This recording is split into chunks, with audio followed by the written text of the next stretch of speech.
Bismillahirrahmanirrahim. Assalamualaikum warahmatullahi wabarakatuh.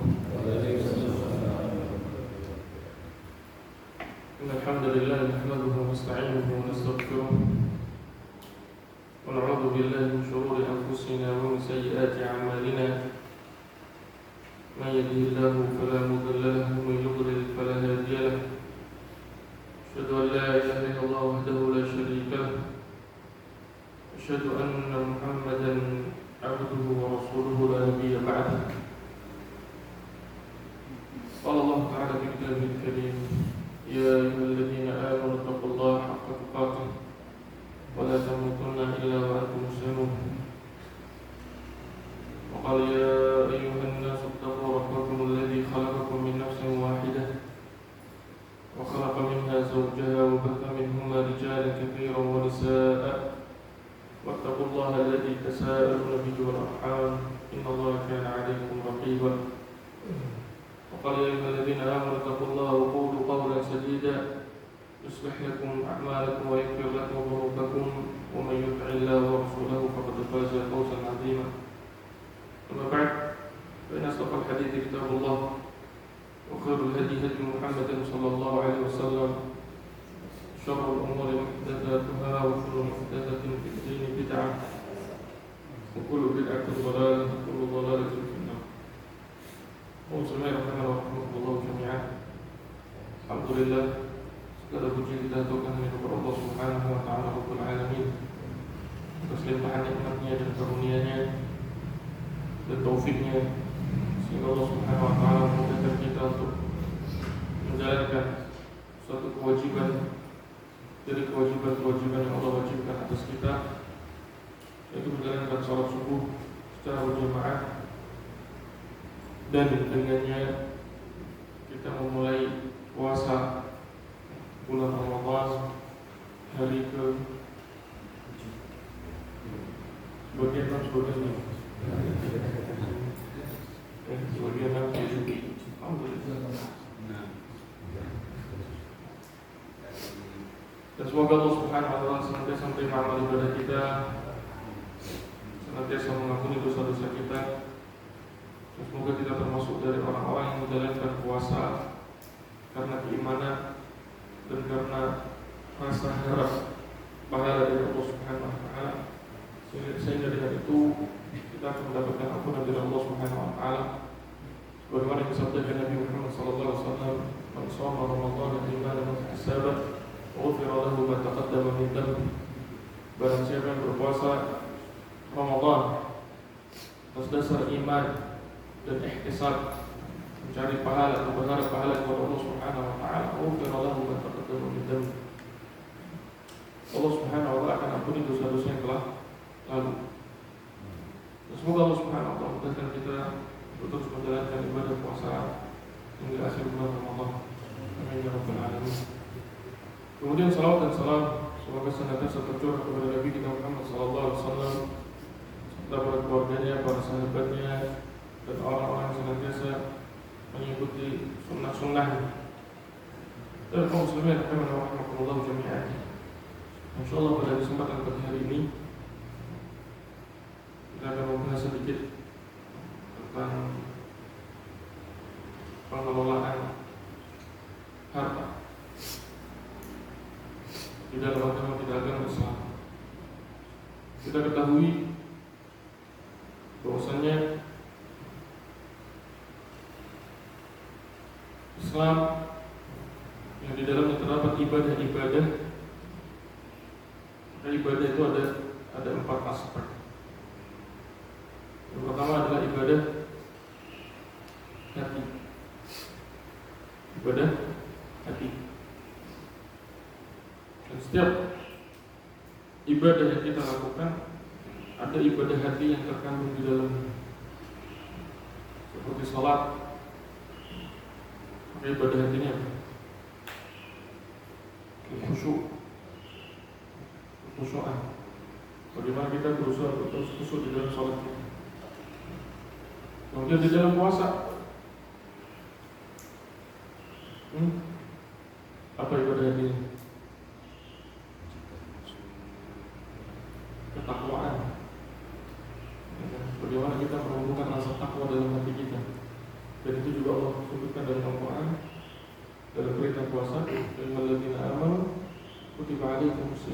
kama kutiba 'alal ladzina min qablikum la'allakum tattaqun. Ketakwaan ini adanya di mana? Nabi Muhammad SAW mengatakan at-taqwa hahuna, taqwa hahuna, taqwa hahuna. Takwa itu letaknya di sini. Jadi bagaimana kita merasa diawasi oleh Allah Subhanahu Wa Taala, kemudian kita menjalankan segala perintah-perintahnya dan kita menjauhi segala larangan-larangannya, baik dalam kondisi kesendirian atau baik dalam kondisi dan dalam alam di hadapan manusia. Kita senantiasa menjaga hak Allah atau batasan-batasan Allah Subhanahu wa Ta'ala. Kemudian di dalam ibadah haji atau umrah juga ada amalan hati. Antaranya apa? Ta'zim. Kita mengagungkan syiar-syiar Allah Subhanahu wa Ta'ala. Kemudian kita juga berdoa kepada Allah Subhanahu wa Ta'ala. Maka amalan hatinya apa? Menumbuhkan rasa butuh kita kepada Allah Subhanahu wa Ta'ala. Istiqamah kepada Allah. Kita mengakui kelemahan kita dan kekurangan kita dan kebutuhan kita kepada Allah Subhanahu wa Ta'ala. Dan seterusnya. Kemudian amalan yang kedua adalah amalan lisan, ibadah lisan. Ibadah lisan. Yang itu juga ya, diawali dengan pengikraran dua kalimat syahadat, berawal dari hati, kemudian diikrarkan dengan lisan. Dan ibadah-ibadah lisan yang lain, zikir, baca Al-Quran. Kemudian juga ada ibadah anggota badan, yaitu dengan sholat kita, dengan puasa kita, dengan haji dan umrah kita, yaitu dengan berkeliling Ka'bah, kemudian melakukan sa'i dan seterusnya. Kemudian ada ibadah harta. Yang keempatnya ibadah harta. Jadi ketika kita diberikan kelapangan oleh Allah Subhanahu wa Ta'ala dalam harta, maka itu juga bisa menjadi jalur ketaatan kita kepada Allah Subhanahu wa Ta'ala. Kita beribadah dengan harta kita. Dan itu juga diatur oleh Allah Subhanahu wa Ta'ala, yaitu dengan apa? Zakat. Dengan zakat. Dan juga dengan sedekah atau infak-infak.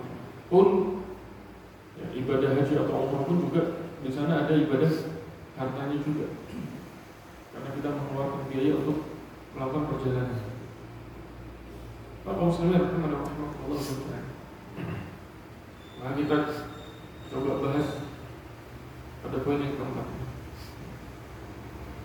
Dan Nabi Muhammad SAW juga pernah bersabda, an Abi Barzah al-Aslami qala Rasulullah SAW, la tazulu qadam 'abdin yawm al-qiyamah hatta yus'al 'an umrihi fima afnah wa 'an 'ilmihi fima fa'al wa 'an malihi min ayna iktasabahu wa fima anfaqah wa 'an jismihi fima ablah. Rawahu Tirmidzi. Dari Abi Barzah al-Aslami berkata, Rasulullah SAW bersabda, tidaklah bergeser kedua kaki seorang hamba nanti di hari kiamat sampai dia ditanya tentang empat perkara. Yang pertama, dia akan ditanya tentang umur. Dia akan ditanya tentang usianya. Untuk apa dihabiskan? Untuk apa dia gunakan umur ini? Dan ini juga sering kita singgung. Yang kemarin juga sempat kita bahas bahwasanya usia manusia ini terbatas, pendek. Lalu bagaimana siasat kita untuk memperbanyak amal kita dengan usia yang terbatas? Dan pada pertemuan yang lalu kita sempat singgung bahwasanya di antaranya apa? Bersedekah jariah. Dari situ saya berkeinginan untuk membahas sedikit tentang manajemen dalam pengelolaan harta. Kemudian manusia ini akan ditanya lagi wa'an ilmihi fima fa'al. tentang ilmunya yang dia sudah dapati, apa yang dilakukan dengan ilmunya. Kemudian yang ketiga, dia akan ditanya tentang hartanya, wa amalihi. Dan yang unik, ketika manusia itu ditanya tentang harta, dia ditanya tentang dua hal yang berkaitan dengan harta. Min aina iktasaba, dari mana dia dapatkan, sumbernya dari mana. Kemudian mufima anfaqah, dan kemana dia infakkan. Jadi pertanyaan masalah harta ini ya sama kayak kita lagi mengelola keuangan, pemasukan, pengeluaran, ya kan? Ya kan? Kita kan dasarnya kan seperti itu. Ketika kita mengelola budget, ya kan? Pasti kita akan kumpulkan dulu sumber-sumbernya dari mana saja, total berapa. Kemudian kita akan buat satu kolom lagi, yaitu pengeluaran kebutuhan kita, ya kan? Dan itu semua nanti akan ditanya oleh Allah Subhanahu wa Ta'ala. Min aina iktasaba wa fima anfaq, dari mana dia dapatkan hartanya dan kemana dia infakkan. Kemudian dia juga ditanya tentang jasadnya, jisimnya, dipergunakan untuk apa. Dan dari 4 pertanyaan, hanya harta yang dia nanti ditanya dari dua sisi. Dari mana dapat, dari mana dia, dan kemana dia keluar. Oleh karenanya kaum muslimin rahimakumullah jami'an, maka dalam pengelolaan harta di dalam agama kita, hal yang pertama yang harus diperhatikan adalah dari mana sumbernya. Ada beberapa yang coba kita bahas sedikit. Jadi pastikan ketika kita mencari harta, berupaya untuk mendapatkan harta dalam rangka memberikan nafkah atau memenuhi kebutuhan-kebutuhan kita, untuk mencukupi keperluan-keperluan kita, sehingga kita tidak perlu meminta-minta kepada manusia. Dan ini sangat dianjurkan dalam Islam, diperintahkan kita untuk bekerja, dan kita dilarang untuk meminta-minta. Banyak hadis dari Nabi Muhammad SAW menjelaskan tentang hal ini. Dan ketika kita mulai bekerja, maka pastikan pekerjaan tadi yang itu menjadi sumber pemasukan kita, maka pastikan itu adalah pekerjaan yang halal. Sumbernya halal. Pemasukan yang kita dapati dari jalur yang halal. Kenapa? Karena dengan kehalalan ini itu akan mendatangkan keberkahan, walaupun sedikit. Imam Ibnu Taimiyah rahimahullah mengatakan, wal qalil min al halal yudhar fihi, wal haram katsir yadhhabu wa yanfaqu Allah Ta'ala. Rezeki halal walaupun sedikit itu lebih diberkahi atau membawa keberkahan daripada rezeki yang haram. Walaupun banyak dia, maka itu akan cepat hilang dan Allah akan menghancurkannya, cepat atau lambat. Maka kita harus membiasakan diri kita untuk ridho dengan yang sedikit. Yang penting apa? Halal.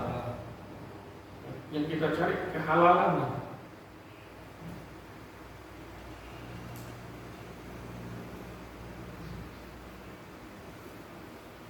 Dan Nabi Muhammad SAW juga bersabda dari Jabir bin Abdullah radhiyallahu anhu, Nabi Muhammad SAW bersabda, "Ayuhan nas, ittaqullah wa ajmilu fi talab, fa inna nafsan lan tamuta hatta tastawfi rizquha, wa in abta'a anha, fattaqullaha wa ajmilu fi talab, khudhu ma halla wa da'u ma haram."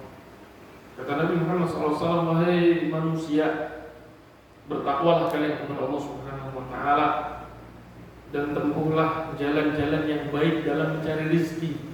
Wa ajmilu fi talab, perindahlah cara kalian Perbaguslah cara kalian. Fa inna nafsan lan tamuta hatta tastawfiya rizqaha. Kata Nabi Muhammad SAW, sesungguhnya manusia, jiwa seseorang itu tidak akan mati sampai terpenuhi rezekinya. Itu sudah dijamin. Seseorang itu tidak akan mati sampai semua rezeki yang sudah dituliskan untuknya tersampaikan padanya.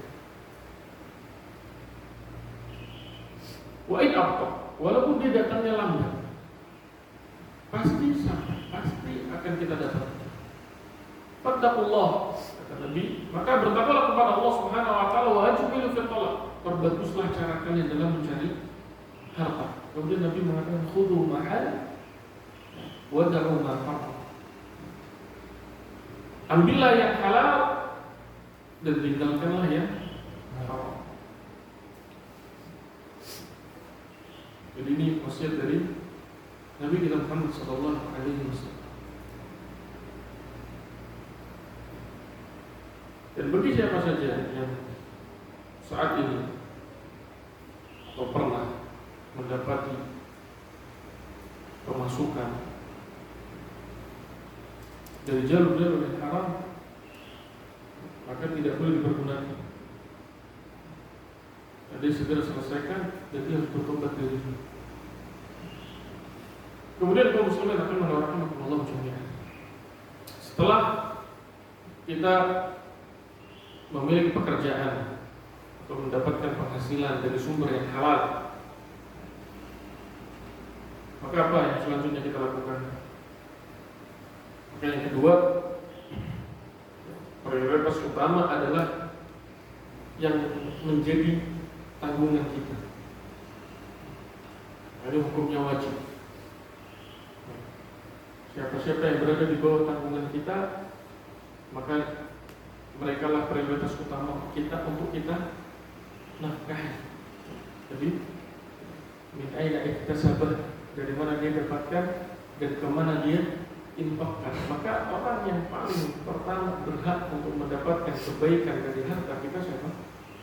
Orang yang tanggung jawab kita, keluarga kita, anak istri kita, orang tua kita, saudara kita. Jadi yang berada di bawah tanggung jawab kita, maka itulah yang paling berhak untuk mendapatkan kebaikan dari harta kita. Maka Nabi Muhammad SAW sabda dari Abu Hurairah radhiyallahu anhu. Nabi SAW bersabda, dinarun anfaqtahu fi sabilillah wa dinarun anfaqtahu fi raqabatin wa dinarun tasaddaqta bihi ala miskin wa dinarun anfaqtahu ala ahlik a'dhamuha ajran alladhi anfaqtahu ala ahlik. Kata Nabi Muhammad SAW, satu dinar yang kau infakkan di jalan Allah Subhanahu wa taala. Satu dinar kita infakkan di jalan Allah Subhanahu wa taala. Dan satu dinar lagi yang kita keluarkan untuk memerdekakan seorang budak. Misalkan kita ikut serta dalam pembebasan budak, kita keluarkan satu dinar. Dan satu dinar lagi kita sedekahkan kepada seorang miskin, orang yang miskin membutuhkan. Dan satu dinar lagi kita infakkan atau kita sedekahkan kepada keluarga kita. Maka kata Nabi, yang paling besar pahalanya adalah dinar yang kau sedekahkan kepada keluarga.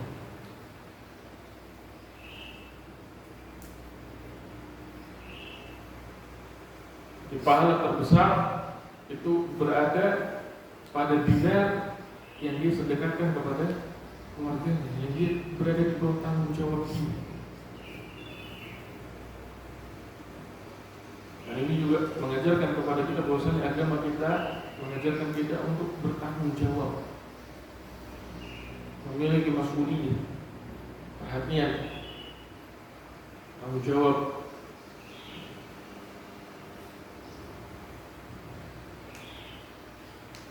Kemudian kaum muslimin rahimakumullah jami'an. Ya, ini harus menjadi perhatian. Terkadang sebagian manusia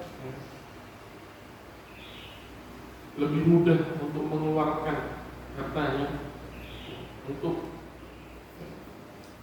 bersedekah atau berbagi sama temannya misalkan, atau apa yang menjadi hobinya, atau yang nampak pada manusia, sehingga dia melalaikan atau tidak memiliki perhatian yang besar kepada keluarganya. Dia mudah bantu orang, bahkan dia mengorbankan keluarganya. Ini kadang terjadi sebagai manusia. Padahal pahala yang terbesar adalah bagaimana dia bertanggung jawab atas orang-orang yang berada bertanggung jawab pada keluarganya.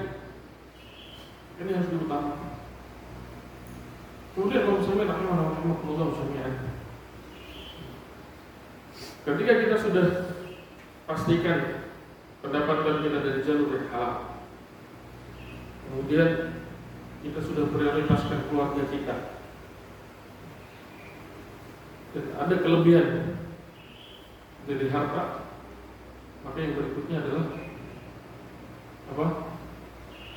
Membayar utang.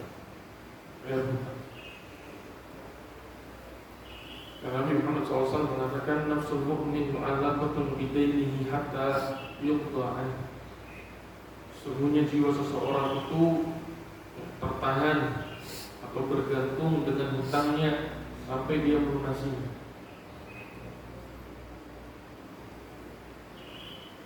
Bahkan dalam sebuah riwayat Nabi Muhammad SAW tidak mau mensolati jenazah yang masih punya hutang. Hutang boleh, di dalam Islam dibolehkan. Ada satu ayat sendiri dalam surat Al-Baqarah yang membahas tentang hutang. Satu halaman, satu ayat hanya membahas tentang hutang. Diperbolehkan. Hutang boleh di dalam Islam. Dan Islam menganjurkan untuk dicatat.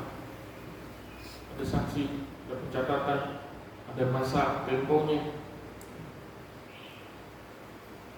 dan kita harus komit terhadap hal-hal tersebut, dan kita harus berupaya untuk melunasinya. Namun mangkir atau lari dari kewajiban hutang ini justru akan membahayakan orang tersebut. Sambil dia berdosa, lari dari tanggung jawabnya, dan ketika dia meninggal, maka jiwanya ini tergantung, masih ada beban. Dan ini hadis ini menjelaskan kepada kita bahwasanya Islam juga menjaga hak-hak orang lain, menjaga hak antar manusia. Kita nggak boleh sembarangan mengambil haknya orang. Dan ini juga menjadi suatu kebiasaan yang buruk. Sebagian masyarakat kita mudah untuk berhutang tapi sulit untuk nyaurnya, bayarnya. Dan yang menjadi problem lagi, masyarakat kita sekarang dipermudah untuk berhutang dengan adanya banyak sekali platform-platform pinjaman online. Bahkan dari bank-bank mengeluarkan kartu kredit, bahkan sekarang lebih mudah lagi ada pay later. Ini semua hakikatnya utang. Bayarnya nanti, pay later. Bahasanya aja sekarang, pay later. Bayar nanti. Ini hutang. Belum lagi keuntungan-keuntungan yang dicari di balik hutang tadi oleh penyelenggara-penyelenggara tadi. Dan ini dari jalur yang haram. Dan bagi siapa saja yang sekarang juga dilapangkan rezekinya oleh Allah Subhanahu wa Ta'ala dan dia memberi hutang, maka jangan sampai dia mengambil untung dari hutangnya. Karena asas di dalam hutang ini adalah ta'awun, tolong menolong, bukan jual beli. Kalau jual beli, asasnya jual beli dan boleh kita mengambil keuntungan. Namun dari tolong menolong, asas tolong menolong kita nggak boleh mengambil keuntungan. Allah katakan wa halallahu al-bai'a wa harrama riba. Allah halalkan jual beli dan Allah haramkan riba. Riba datang dari mana? Salah satunya keuntungan yang didapatkan dari utang.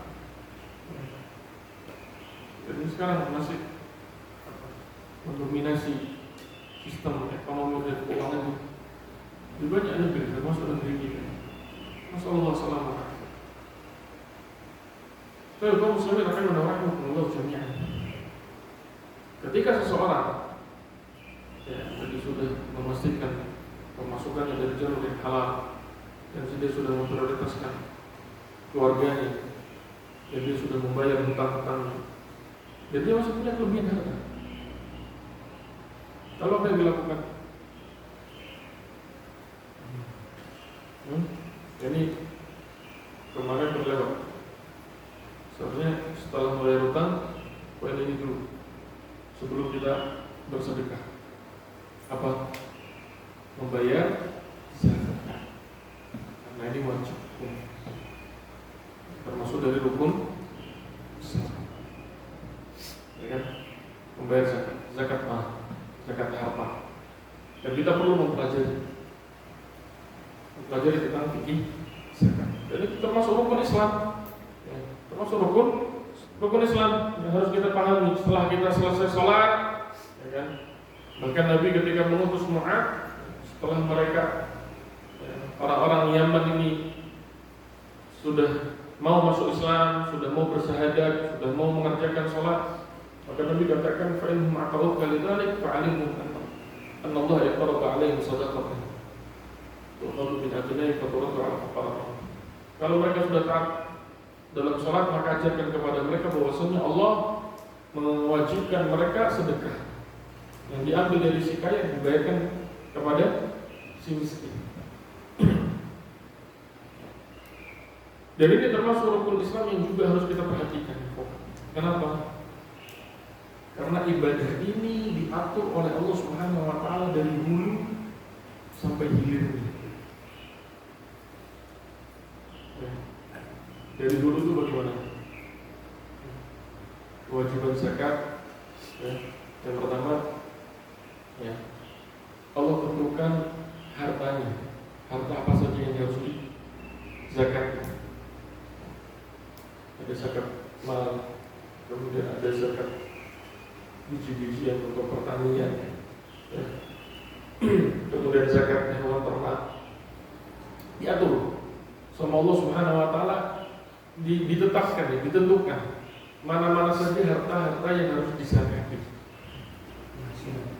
Penghasilan. Nah, zakat penghasilan nggak ada. Zakat penghasilan nggak termasuk sebenarnya. Ya, zakat penghasilan itu maksudnya zakat harta tadi. Maksudnya ke zakat. Dan dari zakat ini Allah tentukan lagi. Ya, kalau mal ketentuannya bagaimana? Kalau hewan ternak bagaimana? Ya kan? Kalau pertanian bagaimana? Kemudian kalau misalkan tambang bagaimana? Ada aturannya. Kalau zakat harta ada 2 syarat, ya kan? Syarat wajib ketika seorang itu sudah mencapai nisab, ya kan? Nisabnya harta apa? Sebenarnya ada 2. Yang nisabnya dihitung dari emas dan perak, atau zakat emas dan perak, maksud zakat emas. Nah, harta dikiaskan dengan 2 zakat. Dilihat nisabnya. Nisabnya emas berapa? Ya, sekitar 80-an juta. 80 sekian, 80 atau sampai 85 juta. Ya. Kemudian nisabnya perak. Karena pernah hitung kurang lebih sekitar 7 jutaan, 6 juta sekian. Ketika seorang memiliki harta ini, besaran ini, maka dia sudah terkena kewajiban untuk zakat. Namun masih ada aturan lain. Syarat yang berikutnya apa? Syarat sahnya haul. Jadi harus mengendap selama 1 tahun. Nah, sebagian kaum muslimin mungkin biasanya menghitung dari bulan Ramadan ke Ramadan berikutnya 1 tahun. Kalau uangnya masih segitu, nggak kurang atau cenderung menambah, maka dia harus keluarkan berapa? Aturan besaran yang harus dikeluarkan itu juga diatur oleh Allah Subhanahu wa Ta'ala. 2,5%. Dari jenis hartanya ditentukan, syaratnya ditentukan oleh Allah Subhanahu wa Ta'ala, kemudian besaran harta yang harus dikeluarkan juga ditentukan oleh Allah Subhanahu wa Ta'ala. Sampai apa? Sampai orang-orang yang menerimanya juga ditentukan oleh Allah Subhanahu wa Ta'ala. Oke, ini satu-satu ibadah yang diatur oleh Allah Subhanahu wa Ta'ala dari hulu sampai hilir. Dari jenis hartanya ditetapkan, ditentukan, ada syarat-syarat yang harus dipenuhi, besaran hartanya harus dikeluarkannya berapa, sampai orang yang menerimanya ini juga khusus, nggak bisa sembarangan. Mengatakan dalam Al-Quran,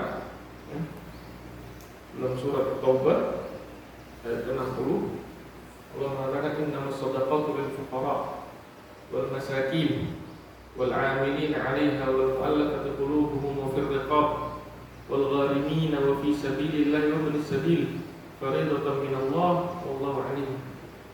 Sesungguhnya sedekah, maksudnya sedekah itu untuk orang-orang fakir dan orang-orang miskin. Ya, 2. Wal 'amilin 'alaiha, dan orang-orang yang mengerjakan pembagian ini zakat, wal mu'allafati qulubuhum, dan orang-orang yang dilembutkan hatinya. Kita harapkan ya, dia masuk Islam, atau seorang yang sudah di awal-awalnya masuk Islam. Wa fir riqab, dan budak, wal gharimi, dan orang-orang yang terlilit hutang, wa fi sabilillah, dan orang-orang yang berada di jalan Allah Subhanahu wa Ta'ala, wa ibnus sabil, dan orang yang terputus di jalan, nggak punya bekalnya, kurang untuk melanjutkan perjalanan, orang-orang ini. Dan yang sering ditanya, kadang seorang ketika dia mau mengeluarkan zakat, yang ditanya, boleh nggak keluarin kepada anak yatim? Di benak kita, anak yatim itu selalu, image yang muncul di benak kita, anak yatim itu selalu susah. Maka belum tentu. Kalau anak yatim itu orang tuanya kaya, maka dia nggak berhak. Jadi anak yatim itu berhak menerima zakat bukan karena yatimnya, tapi karena miskin atau tidaknya dia, fakir atau tidaknya dia. Kalau kita mau menyalurkan kepada lembaga-lembaga yang mengelola anak yatim, kita lihat lembaganya juga. Lembaganya itu termasuk lembaga yang bagus keuangannya. Maka kalau memang seperti itu, kita cari yang lain. Atau memang lembaganya ini terus membutuhkan, maka boleh, tapi bukan karena yatimnya, tapi karena fakir atau miskin. Jadi ditentukan oleh Allah Subhanahu wa Ta'ala. Dan ini harus kita pelajari bagi seorang yang dilapangan rezekinya oleh Allah Subhanahu wa Ta'ala. Dia punya kelapangan rezeki, maka wajib baginya untuk mempelajari fikih zakat. Seorang pedagang, bisnis, atau seorang pekerja yang pendapatannya besar dan sampai harta itu mengendap sekian waktu, maka dia harus perhatikan tentang kewajiban zakat. Jadi dia harus bayarkan zakat. Jadi ini wajib. Kemudian zakat yang jenis yang kedua apa? Zakat fitrah. Yang ini wajib bagi setiap individu. Kapan? Waktunya juga ditentukan. Kapan? Di penghujung bulan Ramadan.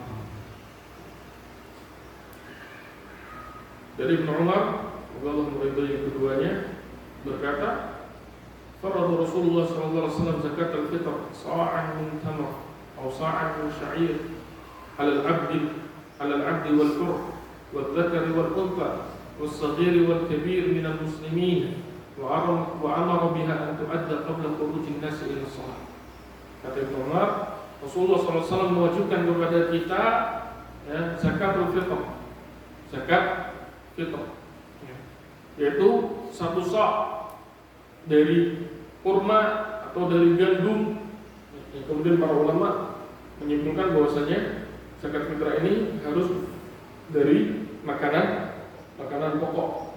Ini wajib bagi seorang budak maupun seorang yang merdeka, dari laki-laki maupun perempuan, dari anak-anak ataupun dewasa, dari kalangan kaum muslimin, dan dianjurkan atau diperintahkan untuk membayarnya sebelum manusia keluar untuk mengerjakan sholat Id.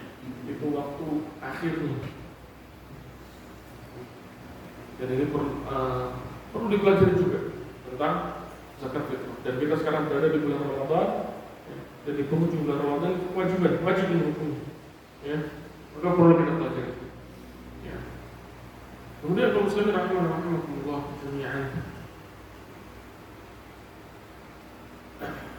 Ketika sudah kita menyelesaikan zakat kita, ya, dan masih tersisa lagi, ya, orangnya kaya, insya Allah, jalurnya halal, tanggung jawab prioritas utamanya sudah dilaksanakan, hutangnya nggak punya atau sudah dibayarkan, bayar zakat juga sudah, masih ada sisa harta, apa yang dilakukan?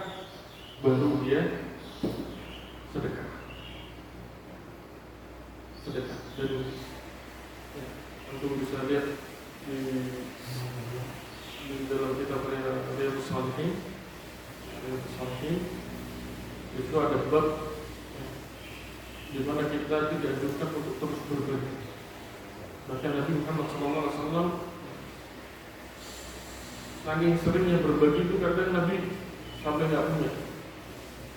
Tapi ketika Nabi punya, Nabi berbagi terus. Dan kita dianjurkan untuk terus berbagi. Bahkan Nabi Muhammad SAW mengatakan ayyadul ulya khairum min yadis sufla. Tangan yang di atas itu lebih baik daripada tangan yang di bawah. Ini hadis Nabi Muhammad SAW. Dan ketika kita hendak bersedekah, maka utamakan jalur sedekah yang kita keluarkan untuknya, yaitu jalur-jalur yang sifatnya apa? Jariyah. Sifatnya jariyah. Kenapa? Yaitu tadi kembali kepada pembahasan yang lalu, karena usia kita ini pendek. Usia kita ini terbatas. Dan bagaimana caranya kita agar kita bisa terus mendapatkan pahala walaupun kita telah meninggal. Dan pada pertemuan yang sudah kita bahas, jadi usahakan kita cari yang sifatnya jariyah dan sifatnya memberikan maslahat yang umum, yang luas, ya, terkhusus untuk kepentingan kaum muslimin, untuk Islam, kepentingan Islam dan kaum muslimin. Ini harus diutamakan. Kemudian setelah itu, kalau masih tersisa lagi hartanya, baru diinvestasikan untuk keuntungan dunia. Ini kembalinya maslahat untuk dia lagi, agar dia tidak meminta-minta, agar dia tidak terjerumus ke dalam hutangnya sampai dia melilit investasikan. Kita harus cari juga ya, peluang-peluang investasi, lagi-lagi yang jalurnya apa? Halal. Dan ini mudah dipelajari. Ya. Alhamdulillah sekarang banyak sekali ustaz-ustaz kita yang membahas tentang muamalah syariah, bagaimana kita harus menggunakan harta kita untuk jual beli, perdagangan, investasi yang pasif. Itu bisa kita pelajari dan ada pilihan-pilihan syar'i, pilihan-pilihan yang halal. Tidak melulu investasi sifatnya apa? Haram. Tinggal kita pelajari, kita pastikan, dan kita hitung-hitung resikonya. Karena setiap investasi pasti ada resiko yang juga harus diperhitungkan di sana. Kalau sudah yakin, bismillah. Dan itu akan memberikan keuntungan lagi dan memberikan maslahat untuk diri. Nah, itu beberapa poin tadi di dalam pengelolaan harta. Jadi pastikan dari jalur yang halal. Kenapa? Karena ini nanti akan jadi bahan pertanyaan. Dari mana dia dapatkan, dari mana dia infakkan. Maka ketika dia menginfakkan, pastikan prioritas utama adalah orang-orang yang di bawah tanggung jawab. Sudah, kalau dia punya tanggungan sama manusia dengan hutang yang harus dibayar. Sudah, ya, dia harus menjalankan kewajiban dia kepada Allah Subhanahu wa Ta'ala itu dengan membayar zakat. Dan ini juga termasuk ibadah dari jalur harta tadi, ya, di awal kita bahas. Jadi harta ini bisa mengantarkan kita untuk mendapatkan pahala. Dan itu juga terjadi di zaman Nabi Muhammad SAW. Orang-orang miskin pernah mengadu sama Nabi, mengeluh, ya Rasulullah, dhahaba ahlul duthuri bil-ujur. Wahai Rasulullah, orang-orang kaya sudah borong pahala. Bagaimana? Ya mereka sholat sebagaimana kita sholat. Sholatnya orang kaya sama orang miskin sama enggak? Sama. Dan mereka puasa seperti itu sebagaimana kita puasa. Puasanya orang kaya sama orang miskin sama enggak? Sama. Tapi ada yang membedakan. Ya Rasulullah, mereka bisa bersedekah dengan harta-harta terbaik mereka, ya Rasulullah, sedangkan kita tidak bisa.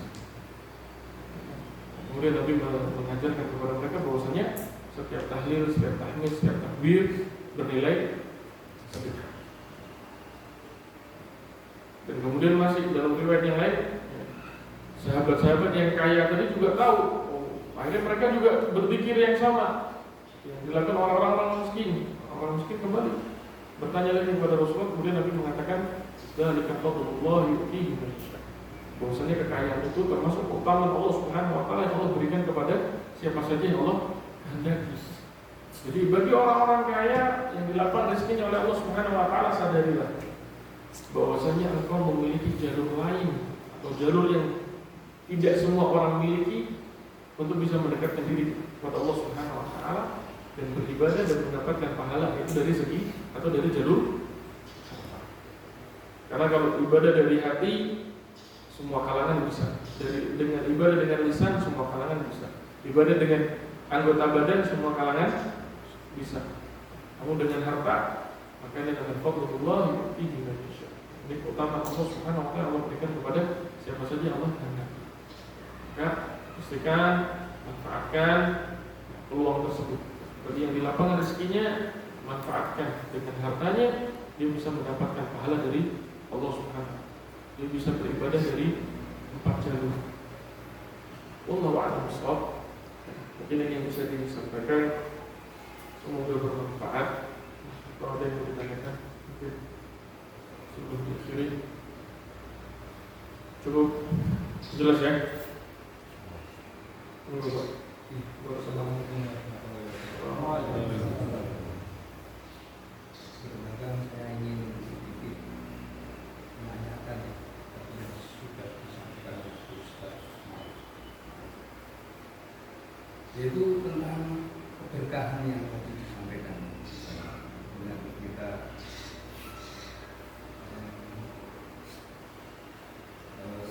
mendapat penghasilan, kita kepada orang lain yang berzakat, amal, kan kita akan mengalami keberkahan. Nah, tapi seandainya harta yang kita dapat itu dari yang tidak halal, itu apa yang dimaksud keberkahan di sini? Apa keberkahan di akhirat nanti atau keberkahan di dunia? Satu. Terus yang kedua, itu request ya Ustaz, request mungkin pertemuan berikutnya saya ingin request pertama membawakan mungkin saya, karena mungkin pengetahuan kita semua atau yang paling baru adalah saya tentang harta waris Ustaz.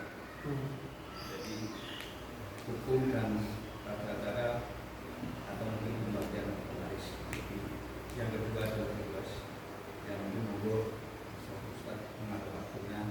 Nah, itu yang ingin saya sampaikan pada untuk yang masalah keberkahan,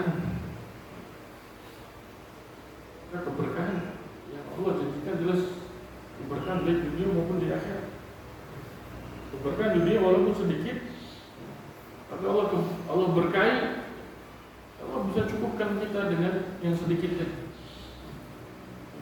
Walaupun hitungan manusia kalau kita kurang, tapi Allah cukupkan. Kita datangnya dari mana? Maka Allah katakan wa may yattaqillaha yaj'al lahu makhraja wa yarzuqhu min haitsu la yahtasib.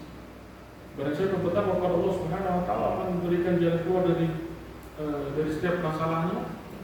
Allah akan berikan dia rezeki jalan keluar, dan Allah akan berikan dia rezeki dari jalur yang tidak disangka-sangka. Kadang kita nggak tahu, Pak. Harta kita segini, kita sering lah. Ya. Bagi yang,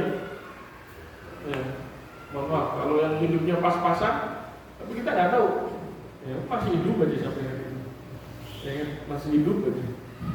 Kalau hitung-hitungan itu duitnya kurang, buat ini, tapi alhamdulillah sampai hari ini masih hidup. Ya. Masih diberkahi.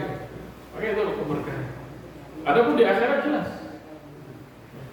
keberkahan itu keselamatan di akhirat, ini masuk surga Allah Subhanahu wa taala. Yang jelas keberkahan ini tidak bisa kita tentukan besarannya. Ini adalah sesuatu yang murni dari Allah Subhanahu wa taala. Nggak bisa dihitung, nggak bisa diukur, hanya bisa dirasakan.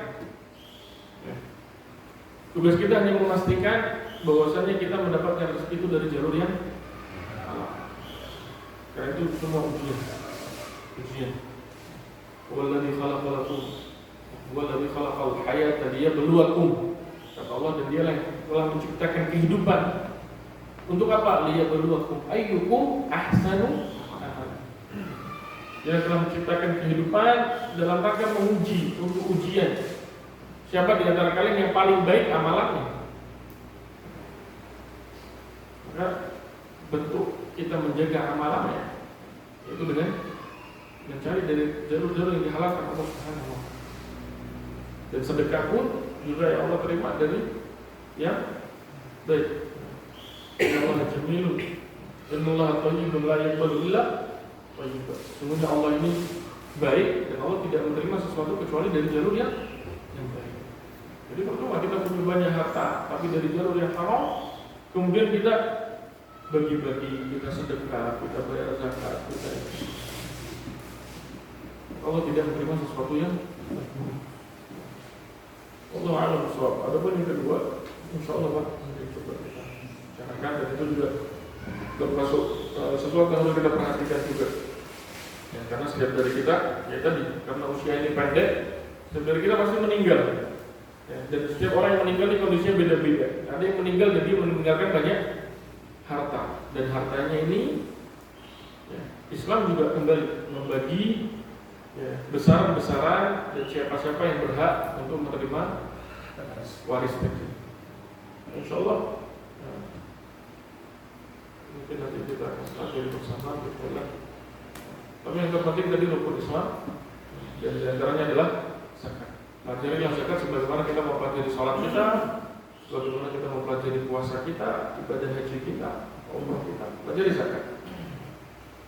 Bagi orang yang tidak sampai hartanya pada nisab emas, maka lihat nisab perak sekitar 7 juta. Kalau 50 juta mungkin sedikit di antara kita.